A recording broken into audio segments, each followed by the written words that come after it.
memahami konseptualnya. Jadi terampil ini berarti memiliki kompetensi. Terampil berarti sanggup dan bisa. Terampil berarti memiliki keterampilan yang sudah teruji. Nah, bagaimana untuk membuktikan keterampilan menulis ini? Tentu keterampilan menulis akan bisa kita lihat dalam bingkai praktek yang nanti kita hasilkan. Apakah menulis makalah yang kita awali dengan judulnya apa, lalu kita berikan bagian pendahuluan yang nanti berisi latar belakang masalah, kemudian kita tuangkan yang kedua metode penulisannya, kemudian yang ketiga kita tuliskan isi dan pembahasannya, yang keempat kita tuliskan simpulannya, selanjutnya diberikan daftar referensinya. Ini menjadi bagian tulisan makalah yang tentu akan bisa kita bincangkan. Nah, kalau kita sudah memahami keterampilan pada posisi itu, lalu kita akan menulis. Menulis ini tentu harus kita praktekkan. Menulis tidak bisa kita bayangkan. Jadi dengan praktek menulis tentu akan bisa memiliki dampak yang nanti bisa kita tuliskan, entah itu ide gagasan langsung atau tidak langsung. Bagaimana kita memahami ide gagasan langsung? Ya, ide gagasan langsung ketika misalnya Pak Romadi menuliskan tentang Ratu Lisa, guru imajinasiku.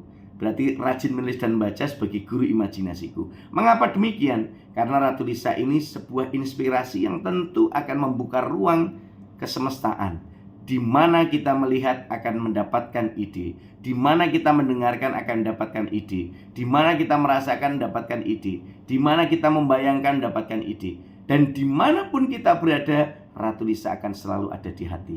Karena apa? Itu menjadi guru imajinasi. Mimpi dan imajinasi lebih kuat dari pengetahuan kita. Maka ketika kita ingin menuliskan ide dan gagasan, tentu akan selalu bergulat, akan selalu membayangkan Ratu Lisa, rajin menulis dan baca, yang selalu menjadi kekuatan kita untuk berimajinasi. Maka disinilah kekuatan itu akan memberikan warna yang berbeda ketika kita belajar keterampilan menulis. Nah, bidangnya apa itu nanti akan sangat bergantung. Kalau saat ini kita berbicara tentang keterampilan menulis ilmiah, berarti fokus kita adalah karya-karya ilmiah yang kita hasilkan, entah nanti ilmiah teknis atau ilmiah populer. Yang pertama nanti akan kita bicarakan tentang ilmiah teknis, nanti selanjutnya kita bicarakan tentang ilmiah populer. Nah, mengapa demikian? Tentu itu menjadi salah satu bagian penting bagaimana kita merealisasikan sebuah komitmen ketika kita ingin menulis. Nah, teman-teman badan luar biasa, mahasiswaku yang top marko top jos gandos kotos, peluang untuk kita menuangkan ide dan gagasan ini banyak sekali. Dan upaya kita untuk terus berliterasi dengan Ratu Lisa sebagai wujud upaya kita untuk mengukuhkan Ratu Lisa sebagai guru imajinasiku, ini akan menjadi karya kreatif. Sebagaimana yang kita miliki bahwa seorang mahasiswa generasi abad 21 harus menguasai keterampilan abad 21, yakni berpikir kreatif, berpikir kritis, komunikatif, dan kolaboratif.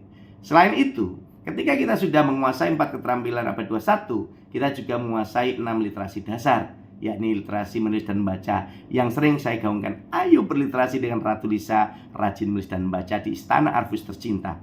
Yang kedua, literasi numerik. Yang ketiga, literasi digital. Yang keempat, literasi sains. Yang kelima, literasi keuangan. Yang keenam, literasi budaya dan kewargaan. Ini menjadi komitmen, upaya yang kita miliki sebagai pengantar diskusi kita berbicara mengenai keterampilan menulis ilmiah. Oleh karena itu, mahasiswa-mahasiswa yang badan luar biasa, untuk belajar keterampilan menulis ilmiah, kita perlu memahami 3 prinsip utama keterampilan menulis dan ilmiah. Jadi kita harus memiliki keterampilan. Untuk bisa memiliki keterampilan harus banyak membaca. Untuk memiliki keterampilan harus banyak mempraktikkan dengan menulis. Sehingga tinggal kita akan cari objeknya, menulis ilmiah populer atau menulis ilmiah teknis.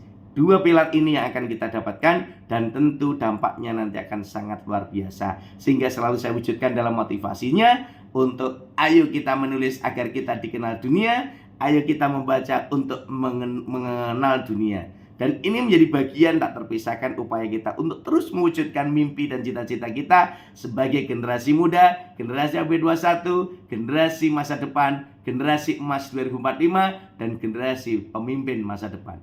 Teman-teman hebat dan luar biasa, semoga kita selalu sehat, bersemangat untuk terus mendiskusikan, mempraktikkan, dan menuangkan ide gagasan kita. Silahkan kita praktekkan terlebih dahulu. Silakan teman-temanku menulis apa saja yang ada dalam benakmu saat ini.